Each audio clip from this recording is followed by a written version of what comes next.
कम करता हूँ आप सभी को। जैसा कि आप लोगों को पता है, जितने भी फर्स्ट ईयर के, चाहे आप बिहार से, चाहे आप उत्तर प्रदेश से, या फिर आप राजस्थान से, या फिर मध्य प्रदेश से, या फिर झारखंड से, अब जितनी भी स्टेट का मैंने नाम बताया, इनमें से कहीं भी स्टेट से या दूसरे स्टेट से भी अगर आप जीएनएम का कोर्स कर रहे हैं तो आप बिल्कुल यहाँ से तैयारी कंटिन्यू अब कर सकते हैं। ठीक है, मैं बता दूं, यह सेशन 23 से 24 के लिए मैं यहाँ पे शुरू कर चुका हूँ। पहले भी मैं कुछ important short question, long question पढ़ा रखा हूँ।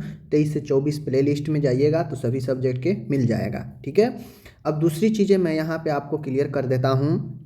सभी जगह सिलेबस इक्वल होता है। किसी भी स्टेट में आप एग्ज़ाम देते हैं, सब जगह जीएनएम का सिलेबस इक्वल होता है, सेम चीज़ें पढ़ना होता है। तो आप कहीं से भी बेहिचक पढ़ सकते हैं। आज मैं यहाँ पे कुछ इम्पोर्टेंट टर्म्स लाया हूँ। जो आपका फर्स्ट पेपर बायो साइंस होता है, आज हम बायो साइंस यहाँ पे कर रहे हैं। बायो साइंस में आपको जितने भी इम्पोर्टेंट टर्म है, डिफिनीसन है, जो आपको ज्ञान के लिए, आपके आगे नॉलेज के लिए ज़रूरी है, उसको ज़रूर आप लोग जानिए। यह आपके लॉन्ग शॉर्ट क्वेश्चन में काफ़ी ज़्यादा मदद करने वाला है। तो चलिए वीडियो को करते हैं शुरू। यह पहला वीडियो है टर्म एंड डिफिनीसन का, तो आप लोग अच्छे से देखिएगा। और फर्स्ट ईयर के आप लोग 4 सब्जेक्ट होता है, 4 जो है नोट्स बनाइए अच्छे से। जितना भी मैं पढ़ाऊँगा उसको नोट करते जाइएगा प्रत्येक दिन, जिससे आप इन फ्यूचर कभी भी उसका इस्तेमाल कर सकते हैं। ठीक है, चाहे कंपटीशन में या फिर कभी भी पढ़ना हो तो पढ़ सकते हैं। चलिए, एकदम आसान लैंग्वेज में सबसे पहला है एनाटॉमी, शरीर रचना विज्ञान। शरीर रचना विज्ञान, एनाटॉमी। एनाटॉमी जो है यह आपके विज्ञान का एक क्या है, शाखा है। ठीक है, जो शरीर रचना विज्ञान है, एनाटॉमी, एनाटॉमी शरीर के रचना के बारे में जानकारी देता है। यह एक विज्ञान का शाखा है जिसके द्वारा मनुष्य के समस्त शरीर के रचना, वह शरीर के अंगों और उनके बीच में, सबके बीच में क्या संबंध है, इसके बारे में अध्ययन किया जाता है। शरीर रचना विज्ञान कहलाता है। कहने का मतलब है कि इसमें मनुष्य का शरीर का रचना कैसे होता है। ठीक है, शरीर का जो अंग है वह रचना होता है, तो सब एक दूसरे के साथ कैसे जो है रिलेशन में रहता है, संबंध रहता है। ठीक है, जैसे यूरिनरी सिस्टम है, तो यूरिनरी सिस्टम में यूरेथ्रा होता है, यूरेटर होता है, किडनी होता है, सब तो सब एक दूसरे से कैसे संबंध करता है, यह एनाटॉमी में जो है आपको पढ़ने को मिलता है। समझ गए। चलिए, तो ये आपका एनाटॉमी हो गया। दूसरा है फिजियोलॉजी।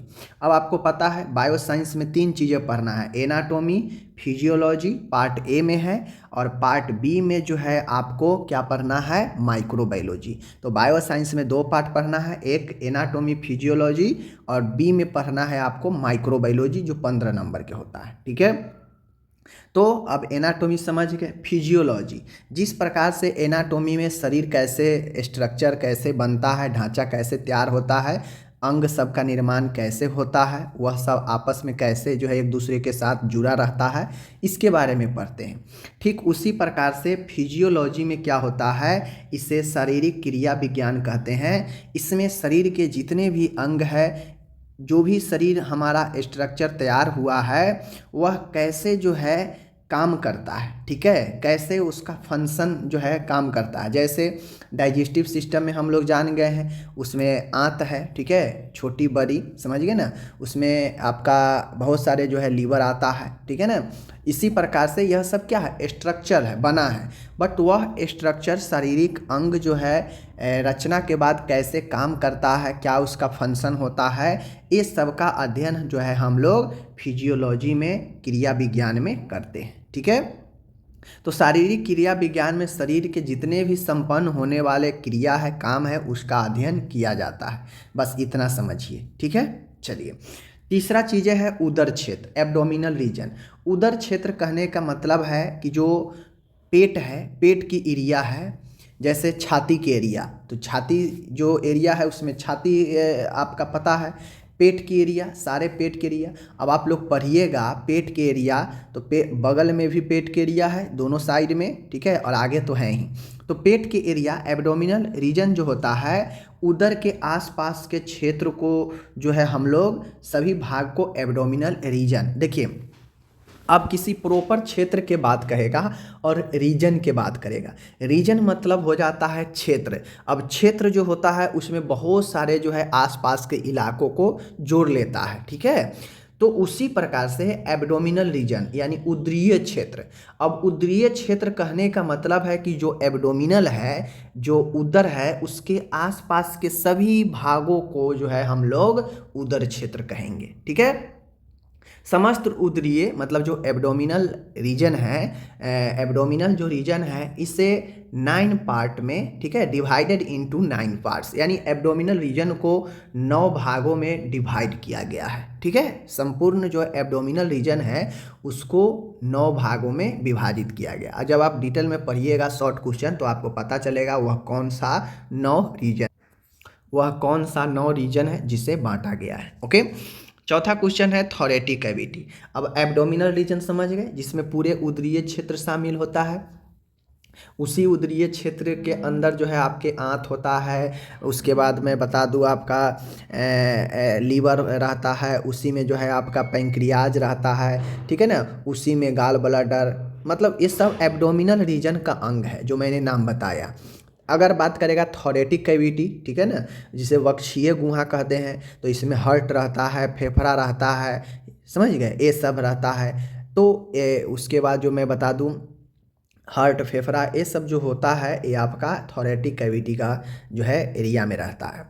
अब ये जो थोरेटिक कैविटी जिसे वक्षीय गुहा कहते हैं, जिसे हम लोग छाती का एरिया कहते हैं, ठीक है, तो देख लीजिए वक्षीय गुहा पसलियों के पिंजरे से बनती है। अब आप लोग पता है कि जो आप लोग छाती का रीजन देखते हैं वो हड्डी है, हड्डी के अंदर ही जो है ऑर्गेन जो है आपका है। तो जो ऊपर हड्डी होता है बेसिकली उसे हम लोग रिब्स, पसली बोलते हैं, और वह एक घोंसले के समान जो है रहता है और उसके अंदर जो है हमारा ऑर्गेन रहता है, ठीक है। इसीलिए इसे जो है वक्षीय गुहा को, जो थोरेटिक कैविटी है उसे जो है हम लोग पसलियों के पिंजरे से बनते देखते हैं।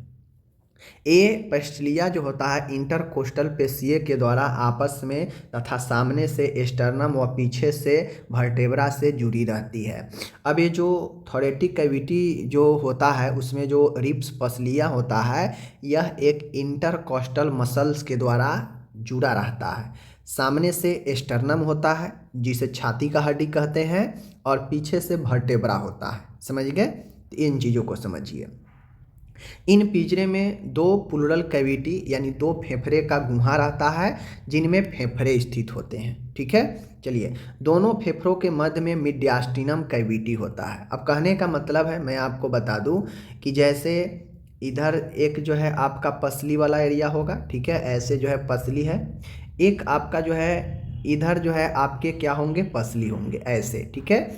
और ये जो है इंटरकोस्टल मसल्स के साथ जुड़ा हुआ है, आगे से स्टर्नम होता है और पीछे से जो है यह वर्टेब्रा के साथ जो है आपके जुड़े होते हैं, ठीक है। वर्टेब्रा एक कशेरुकाएँ होता है, इससे जुड़ा है। अब होता यह है कि इसमें आपका फेफड़ा स्थित है, इसमें भी फेफड़ा स्थित है जो प्लूरल कैविटी में होता है। इस पिंजरे के अंदर प्लूरल कैविटी होता है और इस प्लूरल कैविटी में यानी फेफड़ा का गुहा में, ठीक है, इस फेफड़ा के गुहा में जो है आपके ये फेफड़ा स्थित होता है, ठीक है। दोनों फेफड़ों के मध्य में मीडियास्टिनम होता है। यहाँ पे जो दोनों फेफड़ों के बीच का जो जगह देख रहे हैं इस जगह को मीडियास्टिनम कहते हैं। इसी में आपका जो है हृदय होता है, ठीक है। इसी मीडियास्टिनम एरिया में आपका हार्ट रहता है, जो औरोटा, महाधमनी, जो inferior and superior vena cava व ग्रास नली, श्वास नली, थाइमस ग्लैंड, लिम्फ नोड एवं वेगस तंत्रिकाएं इसी एरिया में होता है मीडियास्टिनम में।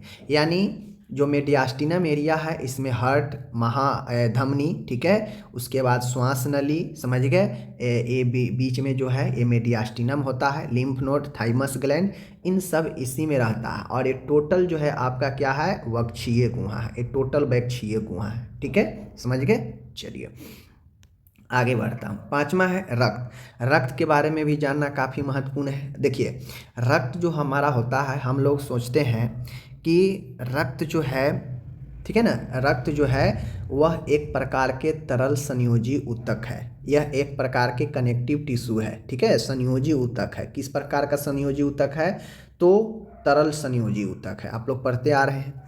यह रक्त वाहिनी कहने का मतलब होता है कि जिसमें रक्त बहता है। अब ऐसा नहीं है कि पूरे बॉडी में रक्त जो है खुला बह रहा है, नहीं, ऐसा नहीं होता है, ठीक है ना। रक्त जो है अपने रक्त नली, जिसे रक्त वाहिनी कहते हैं, जिसे ब्लड वेसल्स कहते हैं, उसमें जो है रक्त जो है बहते रहता है संपूर्ण अंग में, ठीक है। चलिए, रक्त जो है देखने में चमकदार लाल रंग का चिपचिपा द्रव होता है, एकदम आसान से समझिए, ठीक है।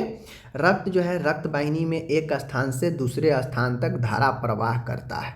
धारा प्रवाह कहने का क्या मतलब है, जैसे नदी में पानी बह रही है, मतलब वो धारा प्रवाह में अपना एक रेगुलर प्रवाह में बह रहा है। तो उसी प्रकार से ब्लड भी जो होता है हमारे बॉडी में एक स्थान से दूसरे स्थान तक ब्लड का सर्कुलेशन होते रहता है, ठीक है। यह रक्त वाहिनियों की सहायता से संपूर्ण शरीर में एक स्थान से दूसरे स्थान तक बिना किसी रुकावट से बहता रहता है। अभी मैंने बताया कि रक्त कोई खुला बॉडी में नहीं घूम रहा है, ठीक है ना।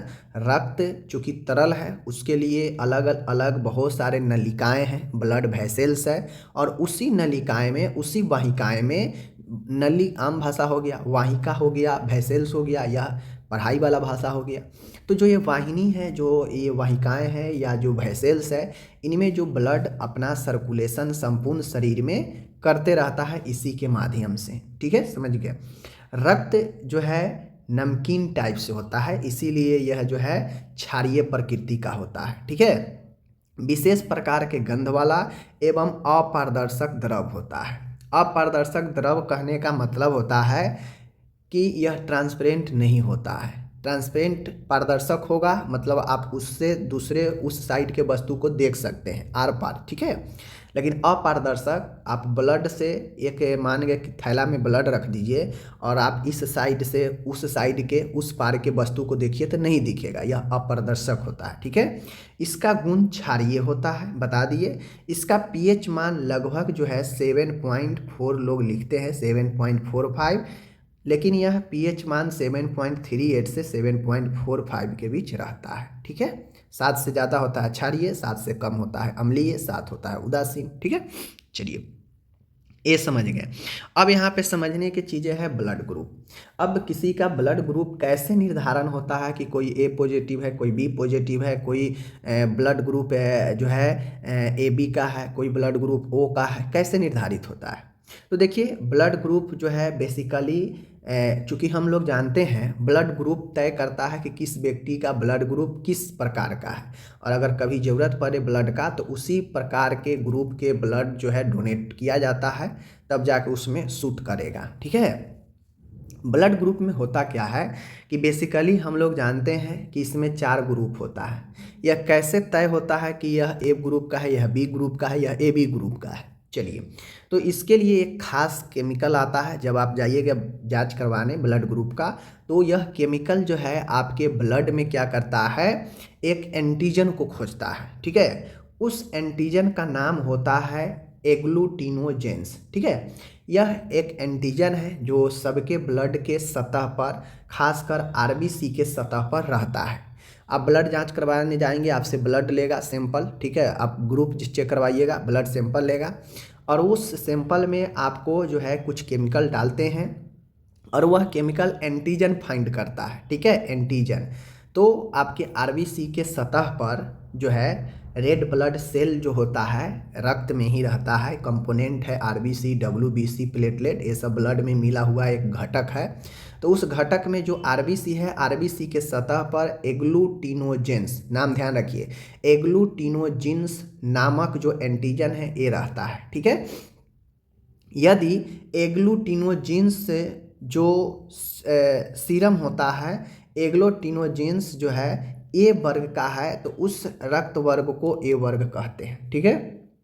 अगर आपके आरबीसी के सतह पर अगर ए ग्रुप का एग्लूटिनोजेंस है तो उसे हम लोग ग्रुप ए का ब्लड कहते हैं, ठीक है। अगर आपके ब्लड में बी वर्ग है, अगर आपके रक्त में एग्लूटिनोजेन बी वर्ग का है तो आपका रक्त बी वर्ग का होगा, ठीक है। यदि एग्लूटिनोजेन दोनों वर्ग के होंगे, यानी ए का भी है और बी का भी है, अगर किसी के रक्त में ए और बी दोनों का जो है एंटीजन एग्लूटिनोजेंस ए और बी दोनों का दिखा तो उसका वर्ग जो है ए बी होगा, ग्रुप ए बी होगा, ठीक है। और एग्लूटिनोजेन किसी भी वर्ग का अगर नहीं होता है तो रक्त वर्ग जो है क्या होता है, ओ होता है, ठीक है, ओ होता है। यानी किसी के अगर ब्लड में ना ए का दिखा ना बी का दिखा ना ए बी दोनों का नहीं दिखा तो फिर ओ वाला हो जाता है, समझ गए, ओ रक्त समूह।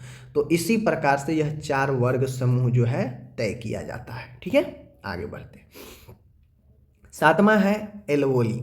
अब एल्वोली समझ लीजिए, एल्वोली कहने का मतलब होता है, इसे हम लोग वायु कोष्ठक बोलते हैं, वायु कोष्ठक।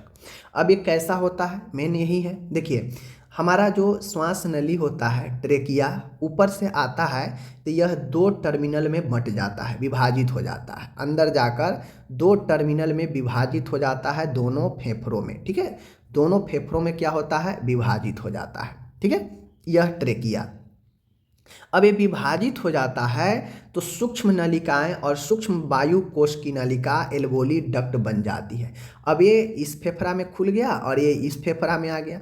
अब ये अंदर जाके बहुत सारे छोटी छोटी डक्ट में जो है ये क्या होता है, नली के टाइप से बहुत सारे जो है बना लेता है। अंदर फेफड़ा में जाने के बाद यह बहुत सारे सूक्ष्म नली के रूप में बंट जाता है और यह नली जो है क्या करता है, छोटे छोटे बहुत सारे गुच्छा के रूप में जो है इसमें नली में लगा होता है। तो ये छोटे छोटे जो ये गुच्छा होते हैं अंदर में जो इसके साथ लगे होते हैं, इसी को हम लोग एल्वोली कहते हैं, वायु कोष्ठक होते हैं जिसमें वायु भरते हैं, ठीक है, ये समझ गए।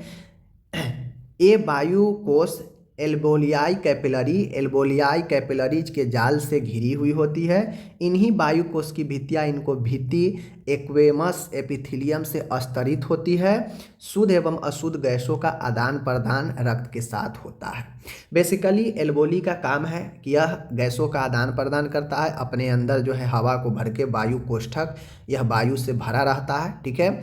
और एल्वोली जो है आपके छोटे छोटे गुच्छे के रूप में जो है आपके ब्रोंकियल्स से जुड़े होते हैं, ठीक है, जो अंदर में फेफड़ा के अंदर में जो है होते हैं, ठीक है। बहुत सारे एल्वोली होते हैं, तो यही वायु कोष्ठक होते हैं, ठीक है। हार्मोन क्या है ये भी समझने की चीज़ है। हार्मोन जो होता है बेसिकली हमारे बॉडी में एक केमिकल फॉर्मेशन होता है, एक रासायनिक जो है रूपांतरण होता है। अब हमारा शरीर वृद्धि कर रहा है, कोई बौना हो गया, कोई छोटा हो गया, कोई बड़ा हो गया, कोई बहुत बड़ा हो गया, ठीक है। किसी का पाचन क्रिया गड़बड़ है तो हार्मोन का बहुत बड़ा रोल होता है, ठीक है। आप एक से दूसरे को जन्म देते हैं, उसमें भी हार्मोन का काफ़ी ज़्यादा जो है महत्वपूर्ण रोल होता है, सेक्सुअल हार्मोन, ठीक है ना। तो हमारे बॉडी में केमिकल ब्रेन आपका कैसा काम कर रहा है, इसमें भी आपका केमिकल हार्मोन काफ़ी ज़्यादा रोल निभाता है। आप चिड़चिड़ा रहते हैं, उसमें भी हार्मोन का जो है बहुत बड़ा योगदान है, ठीक है ना। तो हार्मोन एक रासायनिक जो है आपके बॉडी में काम करने वाला एक रसायन है, ठीक है, जो डक्टलेस, ठीक है ना, देख लीजिए यहाँ पे स्पष्ट, वाहिका विहीन ग्रंथियों डक्टलेस ग्रैंड से होने वाले स्राव को हार्मोन कहते हैं। यानी वाहिका विहीन जितने भी ग्रंथि हैं जो बिना किसी डक्ट का है, जो बिना किसी नली के है और वह सीधा ब्लड में हार्मोन को रिलीज करता है, वैसा ग्लैंड, ठीक है, वो हार्मोन कहा जाता है। मतलब ऐसा ग्रंथि, ऐसा ग्लैंड्स जो डक्टलेस हो, जो बिना किसी नली के हो और उससे स्राव होने वाले पदार्थ को हम लोग हार्मोन कहते हैं, ठीक है। किसी भी अंतःस्रावी ग्रंथि से स्रावित हो रक्त के प्रवाह में विलीन होकर शरीर के किसी भी अंग विशेष में पहुंचकर हार्मोन की क्रिया उस अंग की लक्ष्य कोशिकाओं टारगेट सेल पर ही होती है। इसलिए विभिन्न अंतःस्रावी ग्रंथियों के विभिन्न हार्मोन के विभिन्न लक्ष्य होते हैं। कहने का मतलब है हार्मोन जो है, विशेष हार्मोन का जो है काम अलग अलग होता है। एक निश्चित जो ग्रंथियां होती है वह बॉडी में एक निश्चित जो है हार्मोन रिलीज करती है और वह जो निश्चित हार्मोन होता है वह एक निश्चित कार्य के उद्देश्य से जो है स्रावित होता है, जो अपने लक्षित स्थान पर, मतलब कहाँ उसे जाना है, क्या करना है, वहाँ पर जाकर अपना जो है काम विशेष कार्य करता है। जैसे एज फॉर एग्जाम्पल किसी को थायराइड बॉडी में मेंटेन है तो कहीं ना कहीं आपके थायरोक्सिन हार्मोन रिलीज होने के कारण जो है मेंटेन है। आपके बॉडी में थायरोक्सिन हार्मोन अच्छे से रिलीज हो रहा है, मतलब आपके थायराइड को सही से मेंटेन कर रहा है, ठीक है। तो वो थायराइड के लिए ही रिलीज हो रहा है, थायराइड को मेंटेन कर रहा है, जिससे घेघा रोग वगैरह, सूजन वगैरह होता है, उससे आपको बचा के रखता है, ठीक है। सेक्सुअल हार्मोन वो क्या करता है, सेक्सुअल एक्टिविटी को बढ़ाता है, ठीक है। उससे जो है टेस्टोस्टेरोन मेल में पाया जाता है, ठीक है ना। फीमेल में एस्ट्रोजन प्रोजेस्टेरोन पाया जाता है जो सेक्सुअल गतिविधियों को बढ़ाता है। तो एक प्रॉपर खास कामों के लिए खास हार्मोन जो है अपने जगह पर, लक्षित टारगेट जगह पर जाकर वो काम को क्या करता है, संपादित करता है, ठीक है। जैसे वृद्धि हार्मोन हो गया, वृद्धि हार्मोन का काम है वृद्धि में जो है शरीर को वृद्धि को बढ़ाना, ठीक है। तो वो जो है जहाँ जहाँ वृद्धि का जरूरत होगा वहाँ जाकर शरीर को वृद्धि करेगा, ठीक है ना। तो एक हार्मोन जो होता है यह डक्टलेस ग्लैंड से स्रावित होता है, यह एक रसायन की तरह काम करता है। बॉडी में स्पेसिफिक विशिष्ट कामों के लिए विशिष्ट ग्रंथियों से जो है स्रावित होने के बाद वह अपने लक्षित टारगेट प्लेस पर जाकर वह कामों को क्या करता है, कंप्लीट करता है, ठीक है। ये चीज़ें हार्मोन होता है। आगे बढ़ते हैं। अब 9वां है मेंस्ट्रुएशन, कहने का मतलब है मासिक स्राव। मासिक स्राव कहने का मतलब है मेरे डियर कि यह कब शुरू होता है, कब बंद होता है, ठीक है। कैसे कैसे यह चक्रीय होता है, यह क्या होता है, इसको समझिए। देखिए, एक स्वस्थ युवती को प्रथम मासिक स्राव या रजोदर्शन से लेकर संपूर्ण प्रजनन काल में गर्भाशय से म्यूकस श्लेष्मा एवं अन्य पदार्थों से मिश्रित रक्तस्राव प्रत्येक 28 दिनों के अंतर पर होता है। यह स्राव 3 से 5 दिनों तक चलता है। मासिक स्राव जो होता है प्रत्येक महीने आता है, इसीलिए इसे मासिक स्राव कहते हैं, मेंस्ट्रुएशन साइकिल कहते हैं, क्योंकि यह प्रत्येक महीने अपने चक्र पर आते रहता है। और यह जो है 3 से 5 दिनों तक रहता है। जब शुरू होता है ये चीज़ें तो 3 से 5 दिनों तक, 6 दिनों तक ये जो है रहता है, ठीक है। और इस 3 से 5 दिनों के बीच में महिलाओं के जो जननांग होते हैं वहाँ से, यानी कहा जाए तो गर्भाशय से, यूट्रस से बहुत सारे मिश्रित पदार्थ के साथ में रक्त जो है डिस्चार्ज होता है, निकलते रहता है इन 3 से 5 दिनों में, ठीक है। और यह जो है एक स्वस्थ युवती में 12 से 16 साल के आयु में शुरू हो जाता है और 45 से 50 वर्ष के आयु तक प्रत्येक महीने, यह ड्यूरेशन में प्रत्येक महीने चलते रहता है। लगभग 50-55 के आयु तक जाते जाते महिला में यह बंद हो जाता है और जैसे ही मेंसेज बंद हो जाता है तो वह महिला जो है गर्भ में नहीं आ सकती है। जब तक मेंसेज किसी महिला को चल रहा है मतलब वह प्रेग्नेंट हो सकती है। यानी कोई लड़की जब यह शुरू हो गया किसी लड़की को, किसी लड़की में, मतलब वह प्रेगनेंसी के लायक हो चुकी है, वह प्रेग्नेंट हो सकती है, तो यह इंडिकेट करता है। समझ गए? चलिए, यह मासिक चक्रीय मेंस्ट्रुअल जो साइकिल होता है प्रत्येक 28 दिन का बनता है। प्रत्येक 28 दिन के बाद ये आते रहता है और यह प्रक्रिया 4 अवस्थाओं, 4 फेज में पूर्ण होता है, ठीक है। तो इसको जब डिटेल से पढ़ेंगे तो पता लगेगा, अभी हमको इसके बारे में जानना था, जान लिए, ठीक है। 10वां है न्यूरॉन्स। न्यूरॉन्स कहने का मतलब होता है, आज हम लोग यही 10 करेंगे, ठीक है, उसके बाद फिर जो है हम लोग नेक्स्ट वीडियो में करेंगे। 10वां है न्यूरॉन्स। न्यूरॉन्स कहने का मतलब है एक प्रकार की कोशिका। अब हमारे बॉडी में जो नॉर्मल कोशिका है, जिसे हमारा बॉडी का रचना होता है, जो हमारे बॉडी को बनाने में, स्ट्रक्चर में सहायता करता है, चूँकि जो भी ऑर्गेन, चाहे बॉडी में मांस बना है, हड्डी बना है, कुछ भी बना है, वो सब कोशिका पर ही आधारित है, सेल पर ही आधारित है, ठीक है। हमारा, आपका, सबका बॉडी जो है सेल पर ही आधारित स्ट्रक्चर है। सेल मिलकर ऊतक बनाता है, ऊतक आपस में जुड़ कर मिल कर जो है आपके शरीर के निर्माण या बॉडी के किसी भी पार्ट का निर्माण किया है, ठीक है ना। तो उसी प्रकार से तंत्रिका कोशिका, न्यूरॉन्स जो होता है, यह हमारे ब्रेन का कोशिका है, मस्तिष्क का कोशिका है, दिमाग का कोशिका है, ठीक है। दिमाग में जितने भी कोशिका मिलकर बना है वह न्यूरॉन्स ही हैं, जो हमारे ब्रेन को स्ट्रक्चर दिया है, ठीक है। जिस प्रकार के समस्त अंग एक इकाई कोशिका से बने होते हैं, अभी मैंने बताया कि जिस प्रकार से आपका बॉडी, हमारा बॉडी कोशिका से मिलकर बना है, उसी प्रकार से तंत्रिका तंत्र, नर्वस सिस्टम जो है, तंत्रिका तंत्र जो है, इसके समूह यानी नर्व सेल या न्यूरॉन के समूहों से ऊतकों से बना है। ठीक है, तंत्रिका तंत्र में बेसिकली हमारा ब्रेन आता है और स्पाइनल आता है। ठीक है, तो ये दोनों जो है हमारा न्यूरॉन्स से मिलकर बना है। ठीक है, सीधा समझिए कि जिस प्रकार से हमारा बॉडी सेल कोशिका से मिल कर बना है, कोशिका के समूहों से बना है, उसी प्रकार से जो नर्वस सिस्टम है, नर्वस सिस्टम में दो पार्ट आता है, ब्रेन और स्पाइनल। ठीक है, तो यह ब्रेन और स्पाइनल भी जो है न्यूरॉन से मिलकर बना है। ठीक है, और यह न्यूरॉन एक प्रकार का तंत्रिका कोशिका है। ठीक है, चलिए ये समझ गए। देख लीजिए यहाँ पे माइक्रोस्कोप से देखने पर तंत्रिका कोशिका के मध्य में नाभिक, कोशिका द्रव आदि तथा भित्ति से शाखाएं एवं पुनः शाखाएं, ब्रांचेज एवं सब ब्रांचेज निकली हुई दिखाई देती है। जिस प्रकार से कोशिका में साइटोप्लाज्मा, न्यूक्लियस ये सब दिखाई देते हैं, उसी प्रकार से सूक्ष्मदर्शी से देखने पर इस न्यूरॉन्स में आपको साइटोप्लाज्मा, कोशिका द्रव, न्यूक्लियस तथा आदि भित्ति शाखाएं एवं पुनः शाखाएं निकली हुई दिखाई देगी। यानी कोशिका में भी बहुत सारे अंग होते हैं। ठीक है ना, तो यहाँ भी आप माइक्रोस्कोपी से देखिएगा तो न्यूरॉन्स में ये सब चीज़ें दिखेगा। ठीक है ना, तो ये चीज़ें हो गया। मैंने आज आपको 10 करा दिया, काफ़ी अच्छा मैंने वर्ड आपको समझाया। कैसा लगा कमेंट जरूर कीजिएगा। फर्स्ट ईयर है, दिमाग अच्छे से लगा कर पढ़िएगा।